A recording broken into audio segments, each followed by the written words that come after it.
Good morning, beautiful people of the internet, and welcome back for another Sunday spectacular super special. Joined as always by Adam Lawrence, Helen Chorley, Piotr Rysnek, myself, Jay Howard. We are going to be talking through, well, essentially anything that interests us or annoys us. Probably more annoys us than interests us.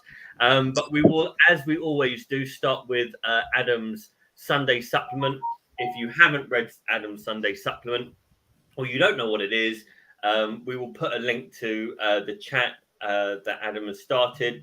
He's got about a year and a half worth, if not a little bit more, of these Sunday supplements, which is basically a weekly roundup of what's going on in Adam's world, which isn't insignificant within itself, but also the larger kind of economic, geopolitical, and well, actually touches on everything. So it's worth getting involved with it.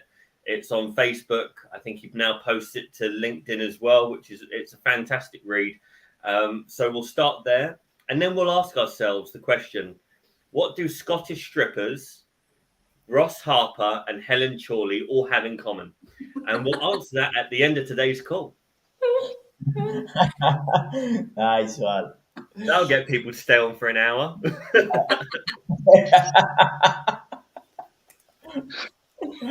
Oh, So Adam, let's kick off. Not as much as they should, Jay, is the teaser answer to that one, isn't it? Not as much as they should. It sounds like a hell of a night out, though, I've got to be honest with you.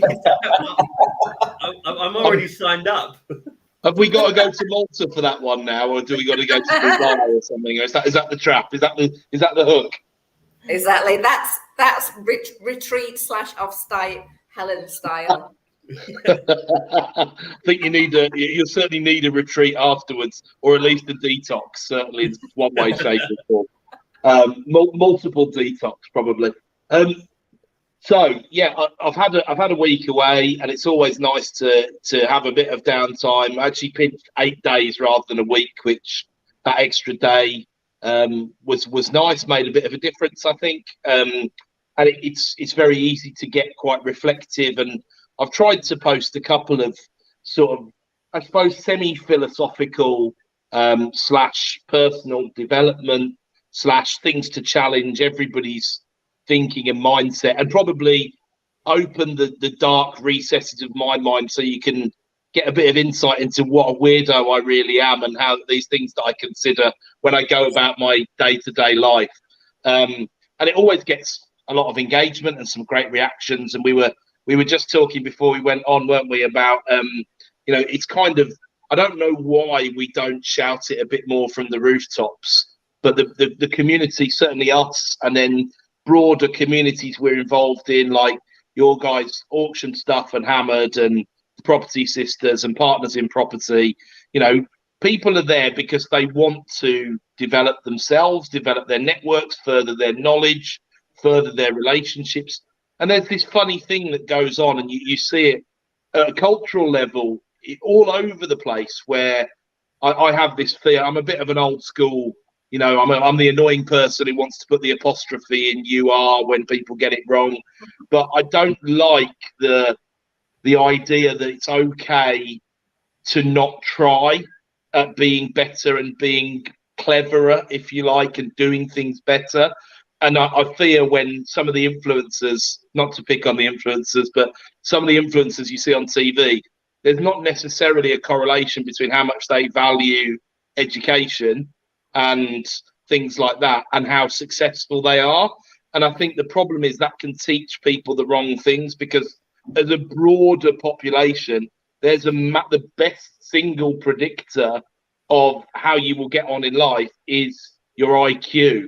And it's a very emotionally charged discussion, because you get into nature and nurture and everything very quickly. But what I wanted to talk about today was what I'd been thinking about over the course of the last 7 days, as I'd sort of let my brain relax and let the very capable and wonderful people who are around me in my inner circle team take care of things while I'm abroad, just like we try and protect them when they're on holiday. We're a small team, so it's not easy to do that, but we're getting better at that as we go along, and outsource a few things and all the rest of it in order to make it work. And just about applying, I suppose, being a bit more philosophically strategic and thinking about a few. You can call them what you want, really. Someone's used all the words, haven't they? Really, principles, rules for life, all of those sorts of personal development style things, and just the want to be better. Really, is where I kicked off. I think. Go on, Piotr. Pillars. Pillars. Yeah. Like, listen, there's only 4 pillars. There's not a good debate. Well, I started before I even read the supplement. I mean, the beautiful thing with the supplement is you always start off with like a quote or a parable of some sort that kind of leads into the discussion topic. And today you picked Sun Tzu. So I first read The Art of War when I was 7. It's like one of my favorite books. It's absolutely brilliant. And it's like one of like the 6 of my favorite quotes that you put on there. So I literally just went, I fell in love at Sun Tzu, and I wrote a little comment, and that's how you kind of suckered me in. I was like, yes, I love Sun Tzu and The Art of War.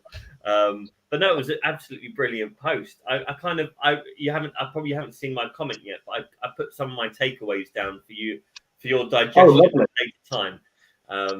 But it was. I think I was still on Enid Blyton at 7. That's really rather impressive. See, now here's the thing. I think maybe my childhood was lacking because I've never read Enid Blyton, so it's kind of, you know. Where did you get it from, Jay? Like when you were 7, like did you like go to a bookshop and you ask for it, or? No, my grandparents had a room full of encyclopedias and like these kind of old style books, and I started reading The Divine Comedy by Dante Alighieri when I was 9. And half of that was in Italian. Newsflash, I still don't read Italian. So I had an Italian to English dictionary, and I was almost like translating it as I could along the way. Wow. Yeah. I thought it was going to say something like it was wedging the door open at home because we had a wonky table leg and it was just under the one. Fantastic. Faraway Tree Chronicles, Enid Blyton, I recommend. I love the Faraway Tree. Yeah, great books. Seriously. Great books. I used to read the first and last page of a newspaper when I was 7. Very smart. Very smart. You should also read the middle, though. You should also read the middle. You get the headlines and all the sports results, and that was it. Yeah, Piotr. Yes. But yeah, there's so much to think about. We always get lots of interaction when we do these posts and these sorts of conversations. And I think, sort of pride in wanting to be better, I think, is a good thing. The responsibility of how you try and, I suppose, manifest what is your success if you consider yourself to be successful. I, like a lot of us, often think I don't really realise where I am necessarily, and I don't think that I deserve to be where I am. And I think you get through that a lot of the time by putting your head down and just driving on the daily sort of tasks and all the rest of it. And it was, the one powerful thing I heard that helped me to sort of get my head around a lot of that was, and I put it in today, about, you can look at these 12-month arbitrary constructs that we call a year, and it's a bit of self-flagellation to an extent, because you can't really do that much in a year, right? I'm a very impatient person by my nature, and I want to, my expected timeline for everything is today.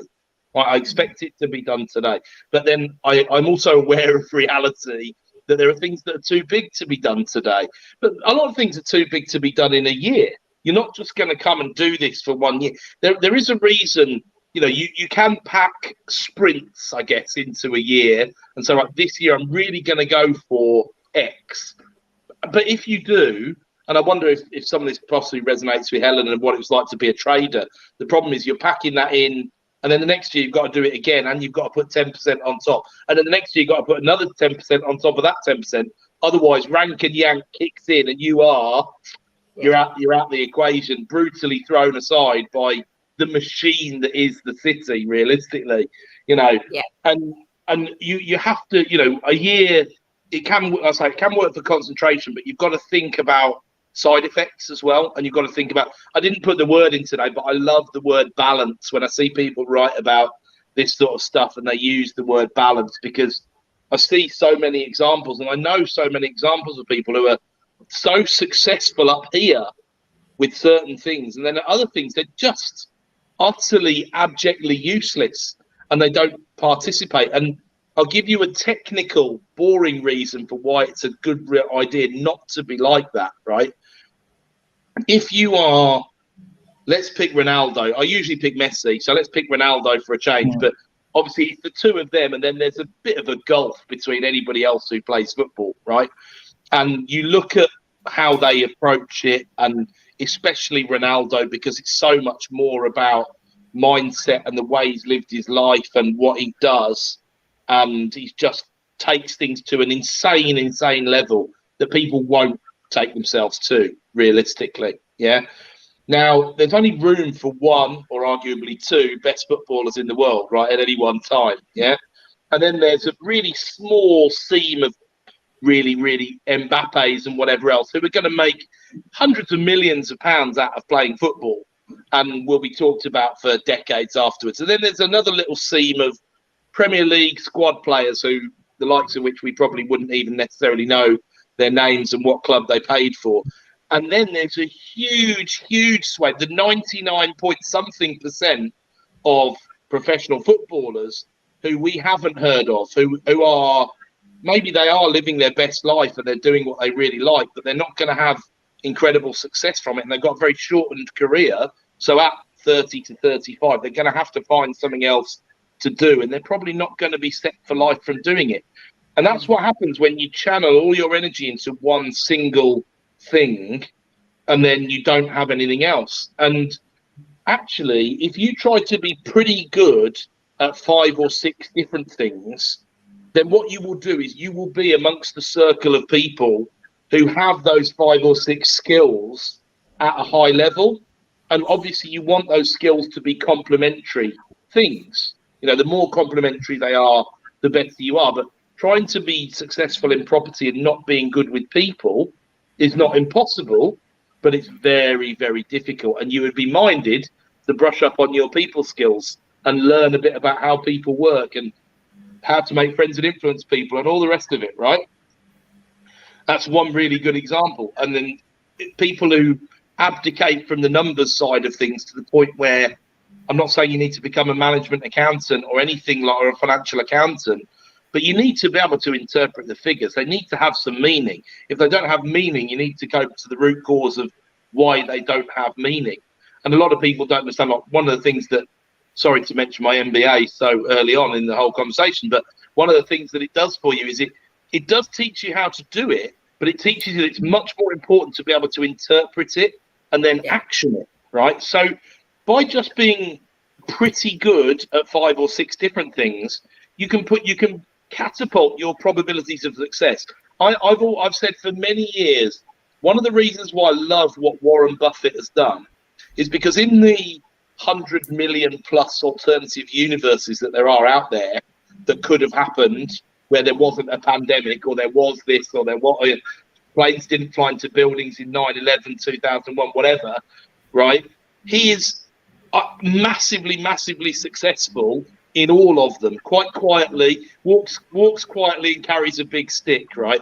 He has all the attention that he has because he's so good. People are desperate to feed off him, and he wants to impart that knowledge. It's what you see when you read, or if you listen to Dalio on an interview.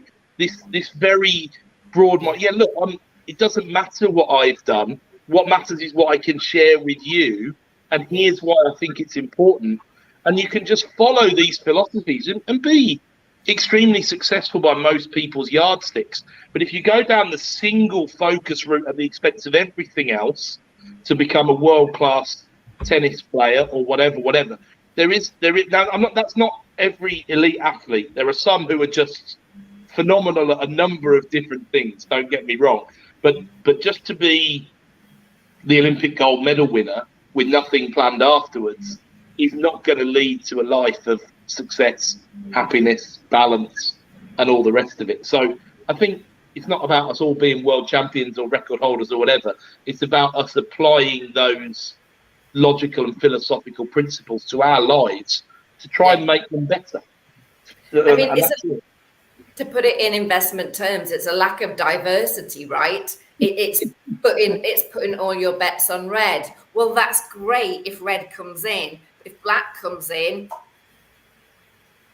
and I think that's the only problem, well, one of the many problems in society, that, you know, it's great that we have these people to look up to and aspire to, and wow, aren't they amazing?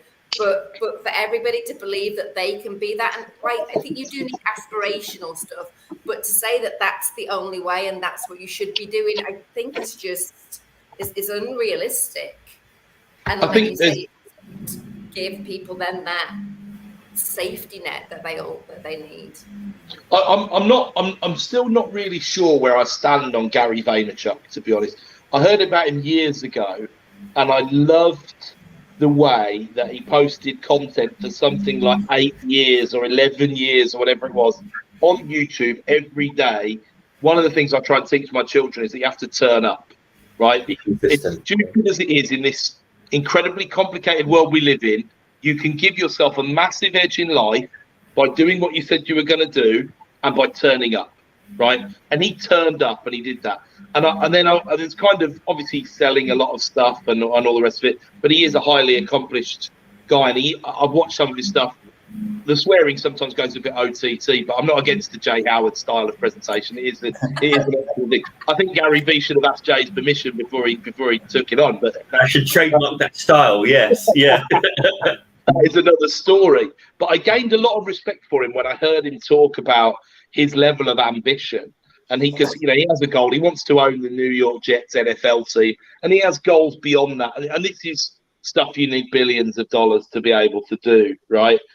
And then still things have got to come your way, because it's not just about the billions of dollars as well. Someone's got to be willing to sell it to you. Another very wealthy, very powerful person has got to be willing to sell it to you as well. And he talks about his level of ambition. He says sometimes he wishes he could take some of that ambition away. He could almost like a reverse injection sort of thing, where it would suck some ambition out of his body, because it has meant some things in his life that he hasn't achieved that balance and all the rest of it. And I heard that, and I've got a lot of respect for him coming out and saying something like that. But I also think that you need to take the position that you can change it. You can do whatever you want, right? Yeah. He's the classic, if you look at 7-step programs and 12-step programs to beat alcoholism and drugs and things like that, they're actually very well founded on typical principles of turning up and doing what you said you were going to do and all the rest of that sort of stuff, and being consistent. And one of the first steps is usually the recognition that you've got a problem. And the problem with that step is the word problem, because it doesn't have to be a problem. It's the wrong connotation to put on the word. Yeah. If you want to change something, it's becoming aware of something that you want to change, right? And then it's the acceptance that the only person who is really going to change that is you. Now, you can put people around you who are going to help to change that, right? That's a big part of, in my opinion, of the right things to do, put the right people around you. But you are ultimately the arbiter of that. And then you follow the rest of the steps to get you to the goal. So I feel like I've gone away and become a motivational speaker, which is absolutely ideal. But Life coach Adam Lawrence. But I do believe we don't talk about this sort of stuff enough. And I think we should embrace it and celebrate it, because it is a mindset that you opt into or opt out of. And personally, I feel for people who do opt out of it, because they sit and they go, I'll never be able to do that. I'll never be able to do that. That's just not the way to live your life, in my opinion. Do you remember quite a while back we were talking and someone brought up the quote, a jack of all trades, master of none, and we were having the conversation about how that is only half of the quote, right? And then we started talking about other things. So it's like a jack of all trades, master of none, but oftentimes better than a master of one, right? And it's kind of a lot of people, and you talk about Gary Vee on things like this. This is a guy who is certainly a master of one thing, but he has the whole accompanying suite of masteries around that, which makes him hyper successful and effective at that, which kind of goes back to your football analogy as well. And I think it's like when I was talking on Clubhouse, obviously when Clubhouse was quite popular, I think it still is, not used for a long time. And everyone would say, like, what would you recommend I do in property? I'd always start by asking, well, what are your strengths? You know, what have you got, or what can you do? What is your knowledge and experience base that is transferable into the property space? Like if you've worked customer service as a customer service manager with processes and procedures for the last 15 years, go and do buy to let, be an HMO person, because that is customer service. That is complaints, that's aggravation that you don't need in your life unless you're good at handling that kind of thing. Go and do that. Yeah, SA, get involved in that hospitality stuff. Yeah. Do all of that. You know, if you were a personal assistant to 3 or 4 managing directors for the last 30 years, go and do project management. If you can handle those useless arseholes, you can manage a development. Do you know what I mean? Like, so extrapolate out. But no, I love the kind of pathway this call is taking. I kind of get the feeling we're going into Jordan Peterson territory sooner or later. We're kind of skirting the outside of it. I left it as an unsaid piece of today, but one of the things that resonated as I was writing it, I was thinking of Rule 7: pursue what is meaningful, not what is expedient. And that comes into that. Don't beat yourself up what does or doesn't happen within 1 year, right? If it's meaningful, it's not going to be 1 year. And we were talking last night because of the Conservative Party leadership races on who's going to be the PM and stuff like this. And it was great because it was the first one of these sorts of conversations my 11-year-old son really got himself involved in. And I was explaining to him that, you know, these things are different. So he is now my dad is a big fan of Jordan Peterson, right? And he has started listening to, so my dad, who has watched Channel 4 News for the last 40 years, right? A reasonably well known to be left-leaning media piece of work, right? Largely accepted as relatively left-leaning, yeah. But also now loves the work of Jordan Peterson. So he's starting to question some of the things that he's never questioned before. When it comes to that, we were talking about who's going to get elected, and we were talking about global warming, and we were talking about, I put a comment on a post that Kwesi had done the other day about energy strategy and how it absolutely kills me that neither of them are talking about energy strategy, because it's all of the problems we're facing at the moment and over the next 40 years are encompassed into energy strategy. It has to be the number one thing on, because I'm saying it encompasses climate change. It encompasses infrastructure investment, jobs and economic growth. It encompasses so much independence from geopolitical risk that's a knock-on effect of what we're seeing in Ukraine and Russia. You know, how can that not be the number one thing on the agenda at the moment? And the reason is politics and political terms. And now we're looking at a 2-year term, effectively, for someone who, let's face it, regardless of what's going on at the moment, is odds on not to get back in, certainly not with a majority. And if you believe, like I do, we've got some economic pain coming, you know that people punish the incumbents at the ballot box. It's just a fact of the matter. Yeah. So that's even worse for the short-termism that exists in a lot of, and I suppose a lot of what I've been talking about, what we've been talking about today, is about short-termism versus long-termism, really. You know, your career or the investment philosophy doesn't, to my mind, it doesn't have a retirement age. And that's not just Uncle Warren goes on working till he dies, which he will do, and he's still, I mean, it's nice to see, despite his love for Big Macs and Cokes, he's still got all his faculties at 90 years old, you know. But there's a correlation there, really, because certainly someone like me, I fear losing my mental faculties a lot more than I fear death itself, right? A lot more, because the old prisoner in your own body thing would really just be it would be the worst thing that could possibly happen to me. Because if I was dead, I wouldn't know, would I? Realistically, so it is what it is. And it's I was going to put but Sun Tzu was better. I was going to put investment philosophy is for life, not just for Christmas, Adam Lawrence. But I'll save that one for another day. Yeah, the art of war just slightly had the edge on on my best endeavours. But that was my favorite line, like in the whole article today. You are always an investor. There isn't a week off. You don't go on holiday and, like just kind of turn off from it completely. Hopefully you have other people kind of looking at it or managing it, but you can't, once you're in it, you can't switch off.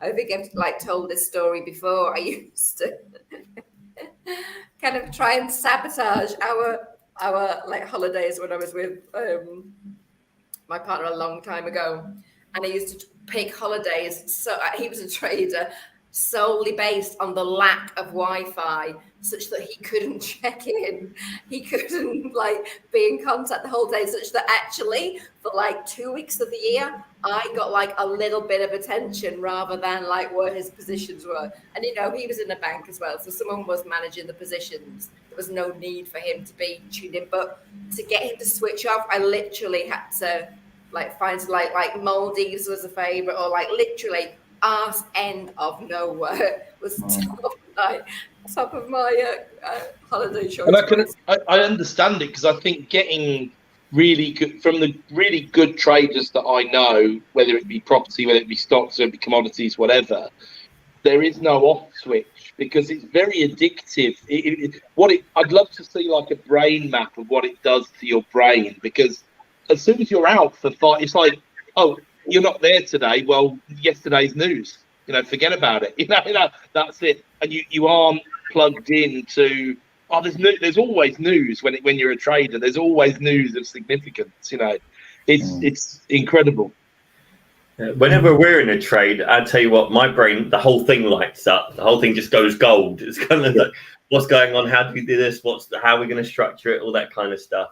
And isn't it lovely? You can feed that beast really with something that you love and something that can make you a good living as well. I mean, it's something I'm grateful for, that's for sure. For me, it's when we have to schedule something, unless something is scheduled, there's an event or something, then it's okay, nothing's happening. But once something is scheduled and we pay the money for the deposit or something, then yes, that's where things start happening. Yeah. Yeah. Your point about distraction, which is really good, because in your post there it was don't be distracted by people pleasing or fool's errands and stuff like that. That's if you can recognize that, those are bad distractions, and I fall victim to the people pleasing and the fool's errands, and I've got a business partner that slaps me around the face every time I get caught out in it, which is brilliant. But I'm working on it. It's one of the many imperfections that I have that I'm trying to improve. But also the positive spin on that is you've got a lot of knowledge to share. You're brilliant at communicating it and polishing those skills. And also, if it pleases your ego a little bit sometimes, then so be it. But restriction is beauty in these situations. And you can't just indulge yourself with anything. Otherwise you end up, dead of drug overdoses or whatever the drug is, it kills you in the end. That's the thing. So that comes back to that balance point, doesn't it? Really. Well, I mean, I'm just going off of a complete tangent on what I was going to say. Which is it the strippers yet? Is it the strippers well, no, yet? just because the good thing was if you can distract yourself positively, if you can take yourself off on a holiday and use that as a positive distraction to kind of recharge your batteries, that's good distraction. So it's about defining what is a good and bad distraction in your ecosystem, right? But actually going off on what you had just said there is I've completely lost the plot. That's what's happened. That's exactly what's happened. You obviously relaxed really well reading that post, and now you've let your mind just wander enough to. I've gone into a complete hyperbolicism of different kind of thought processes and balances. It's not working for me. I'll jump back on it as soon as it kind of clicks in, and it will, and I'll sound like an idiot for not getting one of the I think people can, and people who sort of disparage positive mindsets in general, Because I know why people are. I'll go on another completely different tangent now, but I understand why people are skeptical, because you do get sharks and shafters who tell you that you can do anything if you believe in yourself, and then the next way to do that is to just pay that £20,000 for the magical gold dust course that will take you to the next level of whatever, or anybody can give up their job and get into rent to rent and make millions out of property and all the rest of it. And the reality is not everybody can.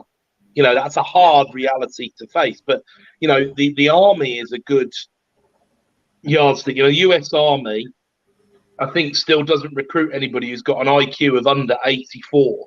Right now, that's actually 16% of people that don't qualify, because the nature of the Stanford Binet IQ test is 100 is the mean and the standard deviation is 15.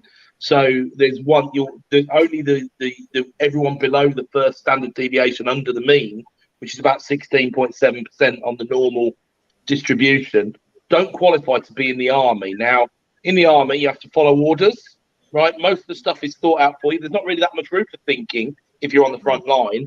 There's room for you do what you're trained to do, and the training is about trying to make it, you know, the first reaction. You won't think, you'll do, and you'll follow orders, because to quote the great Jack Nicholson, if you don't follow orders, then people die, you know. So ultimately, I eat breakfast 400 yards from 3,000 Cubans trained to kill me.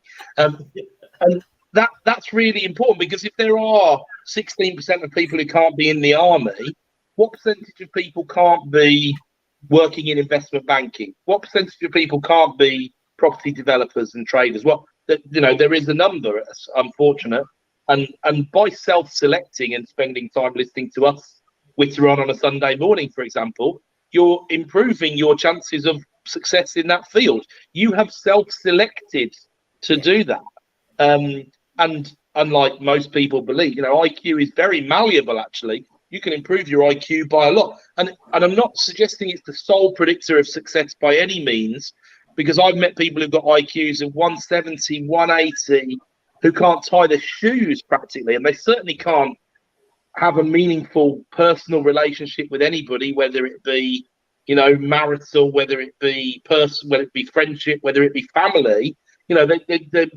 they're properly dysfunctional human beings, and their sole single source of focus is research and feeding that beast inside them that makes Jay's brain go gold when they discover the next level of physics, chemistry, economics, whatever it is, you know. And that's another good reason to diversify a little bit. So there's a pretty healthy tangent for you to consider, and a unitary metric. That obviously things are much more complex than that, because you can be, if you have an IQ of 70 but you understand that you need to turn up and you need to do what you say you're going to do you know what, you're still going to be absolutely fine. You're going to be absolutely fine in life. But it's understanding those things that are absolutely key, and also that feeling of, you know, it's sort of why do you do what you do? What does the vision board say? Does it say in 10 years' time I'm going to be on the beach relaxing? You know, mine doesn't, and it doesn't, because I'd be bored, right? I'd be bored, so I don't want to do that. But what I do want to do is I want to preserve myself throughout the rest of whatever life I have left at the level that I'm comfortable with, improving, always want to be improving, and I want to keep my mind ticking over until hopefully I make it into my 80s and 90s and whatever, and I've still got my faculties, and maybe it's going to enjoy a Big Mac and a Coke as well, maybe. Well, my wife calls that, you know, that person knows the square root of a jam jar but doesn't know how to open it. It's one of those, you know. It's great. Yeah, you know, it's this, but you know, I want jam on my toast. How are we going to make this happen? But one of the things that I really, really struggled to get my head around for a long time when I was involved in betting syndicates and modelling the outcomes of sporting events and things like that was, I met with people, they were far, far better mathematicians than I was, right? But they couldn't see how to apply it in order to turn it into something that would make money for the betting syndicate. And And I couldn't understand why they couldn't understand it, because I just thought, this is so glaringly obvious to me. This is brilliant. What we need to do is this, and this. And they would just sort of look at me and go, oh, yeah, that's a good idea. Yeah, it's like, and I'd just look and think, you're so much smarter than me. How can you not? But of course, it's being smart at different things in different areas. And it's why Bill Gates always says, doesn't he, likes to, I don't know many Bill Gates quotes. I don't think he spends too much time, trying to get a lot of stuff out there. He's spending his time focused on the problems that he sees in the world and what he can do to try and fix them. But one of the things that he said that I really liked was he always tries to employ lazy people, but he means a very specific kind of lazy, because the lazy person, the right sort of lazy person, will find the quickest route towards the goal, right? And so they're always trying to improve things. They don't just accept, oh, this takes 6 weeks to do that, well, why? And then, do you know why? Because when we've re-engineered the process, then I can have a rest, because I'm lazy, right? And I want to be resting, right? And that's the sort of that sort of, the philosophy of, you can put a positive spin on nearly everything. Now, of course, you can do that to a dangerous level where, the bullets are flying around you in the Donbass or whatever, but you still think it's okay because you've been training every day and you're invincible. There's a time where reality needs to kick in.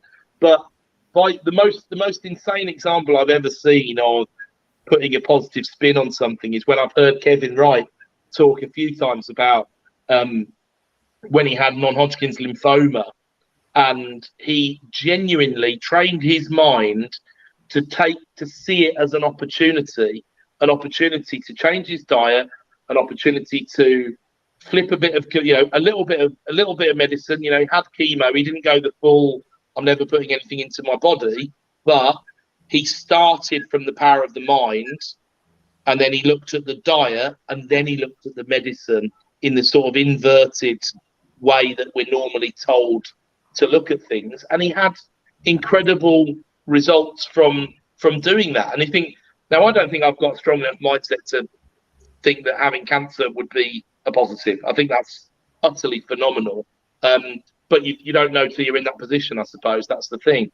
Yeah. But it just shows you, everybody knows, and some of this stuff is very, very difficult to quantify, but everybody knows the power of the mind is beyond what we can understand, far, far beyond what we can understand. And everybody knows that one phrase that there's people that I really don't like that use this phrase, but and it's only half right, really. But if you believe you can or believe you can't, you'll be right. And I don't necessarily if you believe you can, because if you believe you can jump off the Empire State Building and fly, you're not going to be right. We can guarantee that. There's gravity and logic and stuff like that. But if you believe you can't, you will absolutely and definitely be right, because you won't even be trying. It's true. Yeah. I was talking to my cousin the other day, he's just taken a new job at a fairly sizable pay increase, and it's kind of opening up a lot of opportunities. And so we were having a chat, and it was like, well, I want to kind of start investing. Well, yeah, it's a brilliant idea. He's got 2 kids, he's got wife, and mortgage, all that kind of stuff. It makes sense to want to put something in someone. He said, well, I think I'm going to buy a couple of houses in Middlesbrough and I'll become a landlord. And I said, well, pump the brakes, sweetheart, pump the brakes. Let's not go crazy just yet. And I said, well, just tell me what you're looking for. He goes, I'm looking at building up something. And I said, okay. I said, well, are you looking at something for cash flow? Is it cash flow that you're looking for? He said, no, I've reduced my costs in my life by doing X, Y, and Z. I've got the pay increase, which is going to create a greater swing and stuff like that. I said, look, for me, quite a lot or a fair bit about luxury watches, and loads and loads and loads about these limited edition shoes or trainers or sneakers or whatever you want to call them. Shows how little I know. I said, there are people that are buying these things at first issue of it, and then 5 years later they're worth £10,000 or whatever. I said, do that. I said, invest in what you know. You already have, you've built in the knowledge and experience over the last 15 years. Why would you throw that away to enter into the murky, dark, dingy world of being a landlord with all the compliance and all the crap? He goes, oh no, I'll just get someone else to do it for me. I said, okay, so you'll get someone else to do it for you. But everything that they do wrong, you are personally liable for. Did you know that? Are you aware that it doesn't matter what superstar, glow in the dark, sparkly, shiny, vibrating, changing colors agent that you get in the middle, if they fuck up one thing, that's you. That's your ass. That's you done.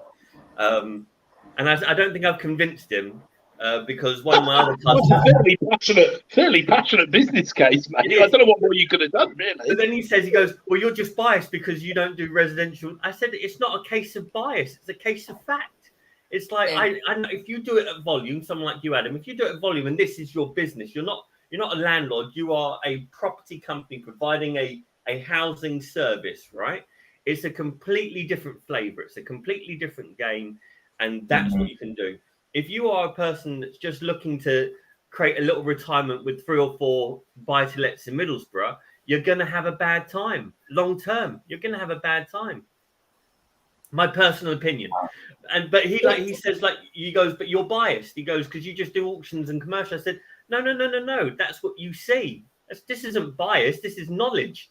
This is I think the thing is, if you were biased, then what you would have said to him is what you've got to do is auctions and commercial, wouldn't you? Rather than say you use the skills and knowledge that you've already. This is it. It's like turning positives into turning negatives into positives. You know, oh, I've got a short attention span. A lot of people see that as a downside, but actually that might mean you can juggle 3 or 4 things at once, and it's a good thing because you can actually overperform where most people struggle to multitask. You can do it. So you just have to look at the positives in what you can see in situations, and I suppose light touch around the outside with a dose of reality when it's, you know, Helen always uses the word hyper realist, which I really like when you post about something like that. And when I see that word, I know I'm really going to enjoy it. But when I've been tagged in and I see the H word, I think this is going to be good, you know, because you need to live in that reality. But if you make everything negative, you'll never do anything. You'll always find a reason not to invest in something. Dead easy, right? You know, so you've got to be able to balance these things out, be realistic, but also where you see, I mean, Section 24, the world's greatest example. In 2015, I was saying that everything that's happened to the sector now, and it's been accelerated by COVID, don't get me wrong, but I was saying all this stuff was going to happen. Landlords will be exiting. You know, what will that mean? Because at the end of the day, I'm an economist. Guess what? Supply down, demand up, rents up. Right? There is no argument to that. The only argument is how much. Right? How do you quantify that? And there are ways and means over the years in which I've tried to quantify that. And you know, 16% rental inflation since the start of the pandemic. And that biased towards non-London areas as well, so it's a fair bit higher in the provinces.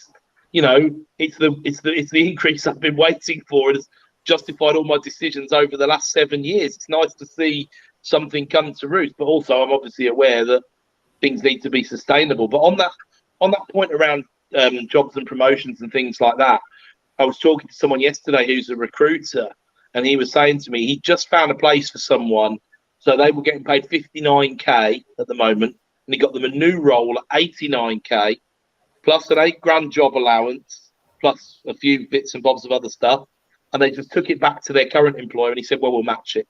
We'll just match it." Yeah. So the guy didn't take the role. So and that's not the first. I was speaking a couple of weeks ago to the guys, the UK CEO of a conglomerate that's got a number of different businesses in manufacturing. And they do business all over the world, and they're ultimately American by ownership. And he was saying that they lost 3 key members of staff that week. Someone who was on $120,000 who went somewhere else on $180,000. Someone who was on 40 something, it was offered 60 something, and someone who was in between those two. And these sort of not one off, but this is where averages are rubbish, because the average private sector pay is going up 5% with a 2% bonus, but in reality that's being concentrated in probably 20%, 10% of those people who are getting 50% pay rises. And this sort of level of, and this is creating more divergence and more inequality, which feeds more social unrest, which we're already seeing manifest itself with strikes and all the rest of it, of course. But again, where's the opportunity? I see those as facts of the matter rather than debating points. The point is, what do you propose to do about it? Because I still don't hear any great alternatives to the capitalist system. I just hear crappy communist ideas that have been proven to go wrong again and again and again in a different flavour, which is why we say capitalism is the worst system apart from all the others, right? There's still very few improvements to be made. Not that we shouldn't try, but it's just a bit of an indictment of what's going on at the moment economically and to the job, because the job market is that one single beacon standing out and saying they're very, very, very robust in the face of all of this stuff. And anecdotally hearing people, they were asking people on LBC to call in and talk about their experiences of giving up their job before retirement age because of the pandemic. And you can just hear what people are saying. They're saying, life stopped. I suddenly realised, actually, do you know what? No mortgage, no this. I don't need. Why was I doing what I was doing? It didn't make sense. But I was just on the track, and hundreds of thousands of people, and also not just hundreds of thousands of people, but millions of years of experience, which is the biggest loss, really, has left the job market and left it to, an insufficient supply and a raging demand that's still there, because people forget inflation is so massive at the moment that even though things are coming down in real terms, and that's what will define a technical recession, in my view, very soon. And I think we're there in the US now. I think it just needs confirming for June, but I think the US is in technical recession. But if inflation is 9 and growth is at 6, right, you're losing 3% in real terms, there's technical recession. But growth is still at 6. Nominally, growth is still there, right? So we also need to get our heads around that and what that means. People hear me talk about recession and think, oh, no, this means the sky is falling. Absolutely not. And that's poor communication on my part. The sky could be falling if one of a few different things happens, and we've got some bridges to cross with energy prices and all that sort of stuff that's going to play out over the rest of the year. But does that mean a good thing or a bad thing for the people who are listening to this call? In reality, the only people you can influence ultimately yourself and the people who are near to you. Probably means a good thing. I hate to say, guys, probably means a good thing. So that's the message that I need to work harder to get across, I think. I was go on, Helen. I know, I just think it would be interesting, what strikes me with what you're saying, and people having made that decision to kind of like, it's balance. They want to balance out their life. They realize that they've been all one way. And they, that was almost a reset, wasn't it? A chance to kind of think about things differently. It would be really interesting to see if, like, this is what happened to me. If you're like, right, yeah, I'm done. I don't need to work, like, bang, done. And then you get into it and then you're like, oh my God, I'm really bored. Right. Okay. Like, what can I do? And if they come back in at some point in the future again, small percentage must do. Yeah, I think it's funny you say that, because the Bank of England maintained that those people have gone for the workforce and that's it. I don't think that's the case. I think between inflation and boredom, there'll definitely be. Now, they might not necessarily appear in the figures because they might start their own company, or they might do this, or they might do that. They're semi-financially secure. But you don't just suddenly decide one day that's it. I think retirement is a difficult concept to get your head around, that you need years and years and years of planning. And almost everybody I've ever heard who's tried to retire, pick 40, for example. Almost everybody I've ever heard, some of them have lasted 6 weeks and stuff like that. Because it's just like, what am I going to do? And so you need years to kind of plan for what you are. Comes back to my don't try and do things in 12 months arbitrary time frame constraint. Think, okay, things are going to change throughout my life. There are things that society tells me to change, such as I have to become more conservative. I have to not like change. I have to do all of that. That's what society is telling you to do. You don't have to do that. You can continue to be an autonomous decision-making individual. There are some things that will organically change, your physical health, for example, and how you address that challenge. And that and again, that comes back down to the mindset and also playing to your strengths. If you I can't stand cardio, right? So to say, right, you need to do 60 minutes of cardio every day, I'm just going to tell you to F off. You know, I'm not going to do it. I don't want to do it. I'm not going to spend my time doing it. So instead, what I try and do is weave some more intensity into weights, because I enjoy lifting weights, right? I don't turn up to the gym or to the home gym or whatever and think, oh, I've got to do the weights. I think, right, after I've done this, I'm going to have the endorphins are going to be flowing. I'm going to feel good for the day. It's not going to take that long. But instead of trying to lift massively heavy weights, like, again, you would be conditioned to do when you're obviously I was a reasonable standard rugby player who carries a reasonable amount around my frame, right? And I'm not very tall, so I'm very, very good at like pressing exercises and things like that, so I haven't got to move the weight very far, right? But instead of then being in the mindset of I must try and lift more weight every day, what it is I must try and do more reps or more tonnage. Where powerlifters always talk about tonnage, and it's the weight multiplied by the repetitions. And then if you add in shortening the breaks, for example, it can have cardio benefits without you have to sit on the cross trainer for 60 minutes going, kill me now, even if I'm listening to a Jordan Peterson podcast, which I would consider to be a bit of a treat under any other circumstances, you know? I was just going to refer back to Ross's post from earlier in the week on this point about retiring. My first comment was, retirement, it's not for you, Ross. I can't imagine one person who I can imagine him retiring and then 6 months later he would have done something else. Like he can't do it. I can't imagine him doing it. I mean, if that's what he wants, it'll be a redefinition of retirement. Let's face it. It's like the working poor, be the working retired. That's exactly what he would be. Yeah. But I was just going back, and this is really circling back round, talking about like trading and your brain lighting up with dopamine and serotonin and all those kind of those good things.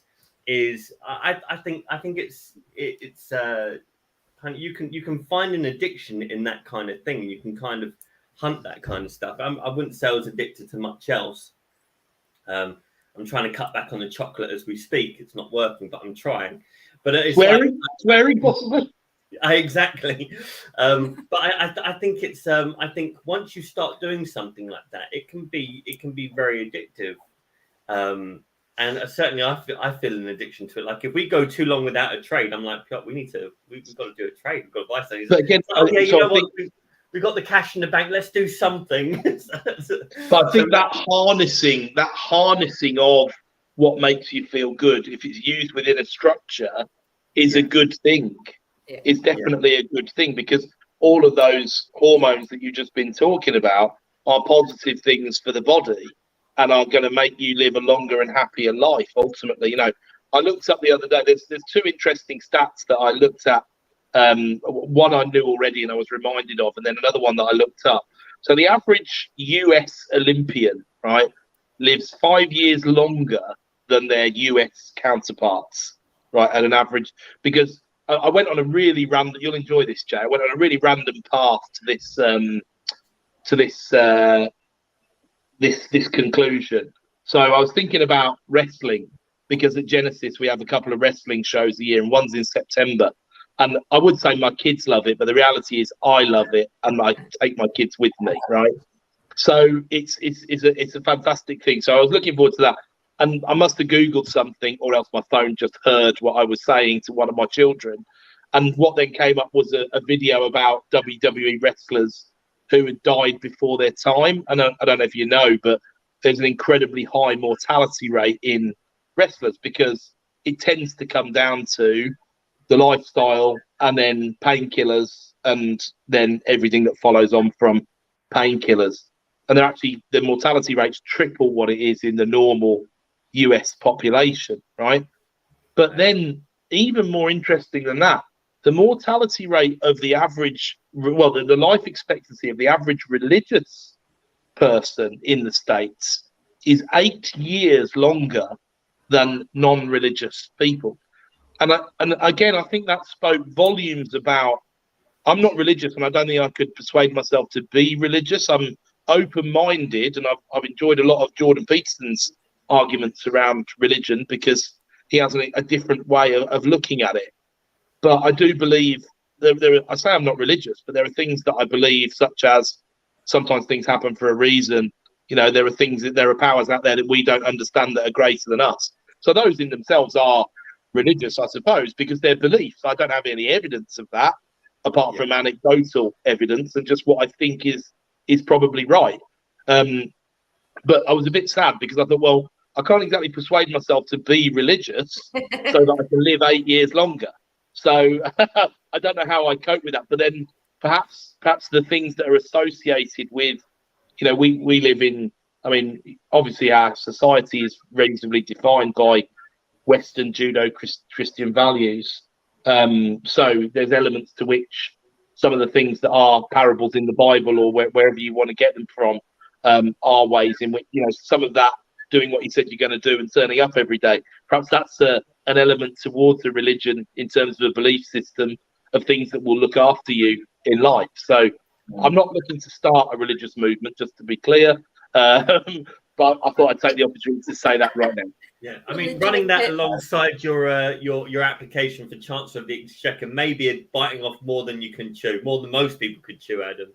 It's the worst idea thing. The worst thing, Jay, is I'd love to work with Rishi, but if Liz got in, I feel I'd be more suited to the job because someone would need to change some of her batshit crazy ideas around mimicking the economy of Japan. Because when I heard that, I was like, she wants to go the whole Donald. There is a third way, and the third way is just keep borrowing. Just keep borrowing because you can't pay them back, and there's nothing they can do. And it's like, yeah, that works at the moment today, maybe for a few years. What happens when we'll be out of power by then, so it doesn't matter. I have my fears over. Just a quick question. It's just occurred to me. Do you think the additional extra years, those 8 years that a religious person in the US has, do you think that's because they kind of, the stress, the anxiety and the fear, they give that over to our higher powers? So it's kind of, maybe it's less strain on their system. I'm trying to find a scientific kind of viewpoint. Do you know what? I really like that because I batted a few things around in my head as to why that might be the case. And it come back to the US Army example, it's easier to follow instructions sort of thing. But that's actually a good way of framing it, I think, in that, I think, again, stress is something that's only talked about negatively the vast majority of the time. But if we're all honest with ourselves, we all like a bit of stress. Now, we all have a different threshold for it. Some of us need a huge amount of stress in order to get anything done because we're last-minute Charlies or whatever, right? What would that be like, working with someone like that? That would be hell on earth, I think. Who could we ask on this call who might know? But yeah, it's a natural personality type to an extent. But again, it's that embracing the right amount and not giving yourself the wrong amount. And I know this is something Helen knows a reasonable amount about. So it's huge. There's a really good TED talk by Kelly McGonigal where she talks about eustress, and stress is actually bad for you if you think it's bad for you. Now, there's it's a sliding scale, isn't it? It's not all good or all bad. But yeah, that's where religious people are much more likely to be in a community and like together with like closer people than that's what I was thinking as well. They get different communities, but it's not as close, I guess. But Adam, your point about stress is, it's kind of, and referring back to your post, these aren't binary things. Stress isn't positive or negative. Almost everything is spectral, right? Or at least it's like, I call it different flavors. There's certain flavors of stress that I have got zero appetite for. They're overwhelming, they're pungent, they're acrid, whatever kind of negative kind of flavor you can come up with, right? And there are certain types of stress that are quite sweet, that I've got a bit of a penchant for, that you kind of go in for a little bit, right? And I think that's the same for most things. It's about taking the 1 and 0 out of it, the binary element out of it, I think. Jake, can you tell us, as a reward for everyone, what kind of stress the Scottish strippers have to deal with right now? So it must be a stressful experience for them, and it's might even lower their life there's expectation. In Scotland, there's a local authority that is basically, I'm sure, for some morality decisions, and Jordan's birth of morality in a non-holistic religious sense is actually a really good debate. But for this council is basically saying, oh, you're wearing far too few clothes. And to double that up, you're far too sexy as well. So you have to wear more clothes and be less sexy. And I'd love to see. It's kind of, when I saw that, I kind of envisaged Ali G at the airport going fit, not fit, fit. When he was like letting them in, like how. Who determines it? Like, is it a panel? Is it one individual?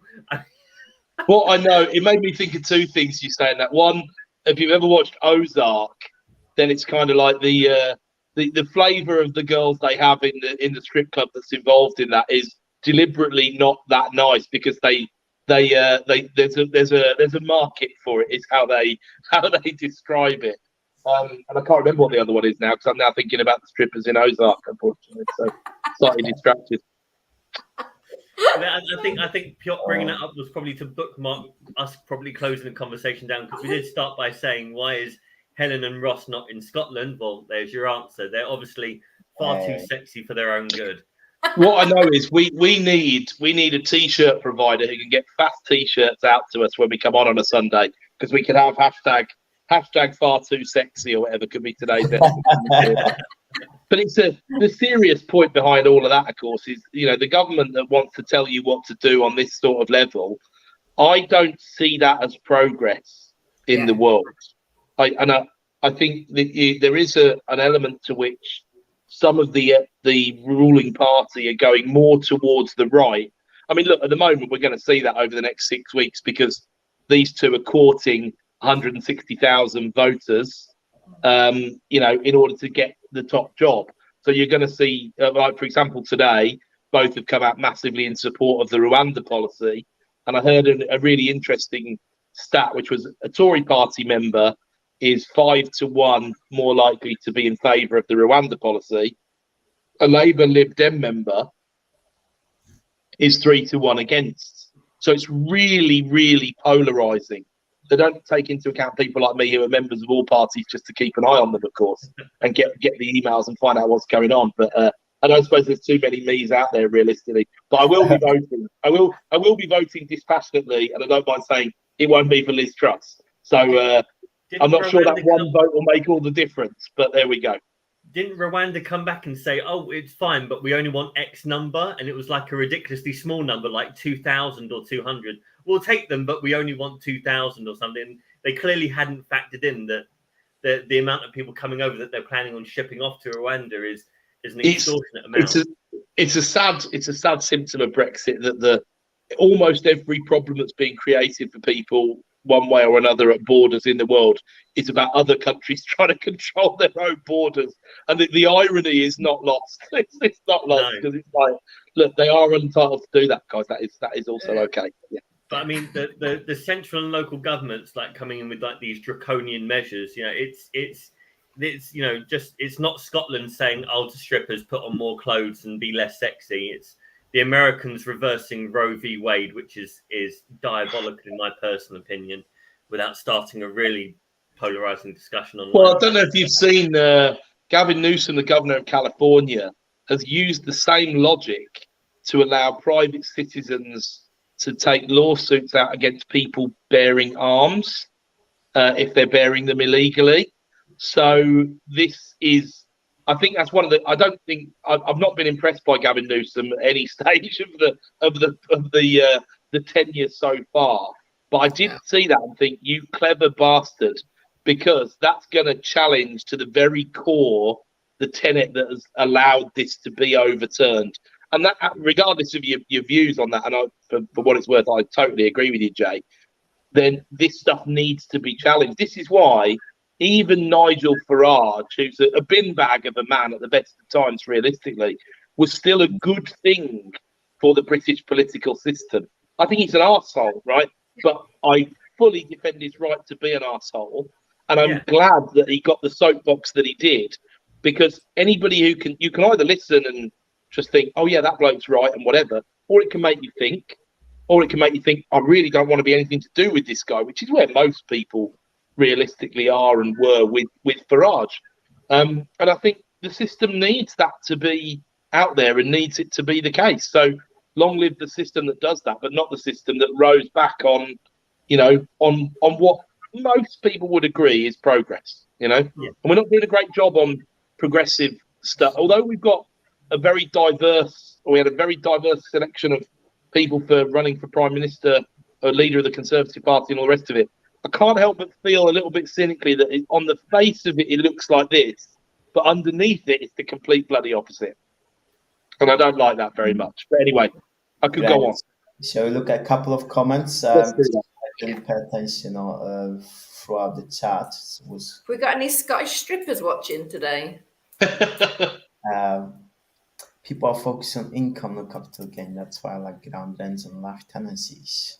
From Guy Charlison. Here's another one from Guy. Adam, why is the government the only ones that don't realize landlord exit due to tax regulations, stock falls and prices rise?